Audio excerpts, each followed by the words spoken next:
Present perfect continuous tense, interrogative sentence. पहली बात तो पहचान इस टेंस के से रहा है, से रही है, से रहे हैं, से रहा हूँ होती है। और फिर हम प्रश्नवाचक वाक्य बनाते हैं, इंटरोगेटिव सेंटेंस बनाते हैं। तो हम देखते हैं कि इसमें प्रश्न दो प्रकार के बनते हैं, जिसमें हम दूसरे प्रकार की बात करते हैं जब प्रश्न को उत्तर विस्तार से दिए जाएंगे। और जब प्रश्न उत्तर विस्तार दिए जाएंगे तो हमेशा WH वर्ड शुरू होंगे।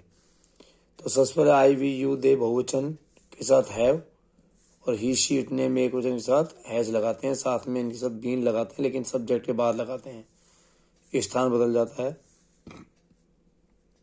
सबसे पहले हम सूत्र देखते हैं, WH वर्ड, उसके बाद हैज या हैव सब्जेक्ट के अनुसार, उसके बाद सब्जेक्ट, फिर बीन, फिर वर्ब की फर्स्ट फॉर्म, फिर उसमें ING, फिर ऑब्जेक्ट, फिर सिंस या फॉर में से एक समय के अनुसार, फिर टाइम। ये सूत्र है। जैसे वह 1990 से कहाँ रह रहा है, तो आपने इसमें पहचान लिया कि से रहा है, प्रेजेंट परफेक्ट कंटिन्यूअस टेंस है। फिर आपने देखा कि इंटरोगेटिव सेंटेंस है, कहाँ कहाँ आ रहा है, यानी विस्तार से इसका प्रश्नवाचक वाक्य बन रहा है।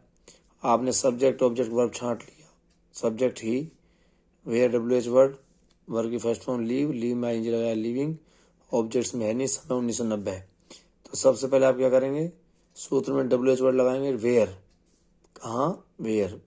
अब सब्जेक्ट क्या है, वह, ही के लिए गएगा हैज, ही के लगता है हैज, तो वेयर हैज, उसके बाद सब्जेक्ट है ही, उसके बाद बीन, वर्ब की फर्स्ट फॉर्म लीव, लीव में लगाएंगे ING, फिर ऑब्जेक्ट्स में है नहीं, फिर सिंस या फॉर में से सिंस लगेगा 1990 के लिए, और ये हमारा सिंस लग गया।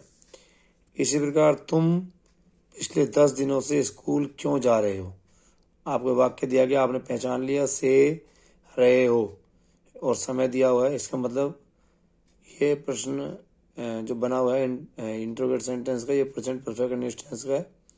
आपने देखा इसमें पहचान के साथ जो चीज़ लगेगी उसे देख लिया आपने, सब्जेक्ट क्या, ऑब्जेक्ट क्या, वर्ब क्या है, छांट लिया।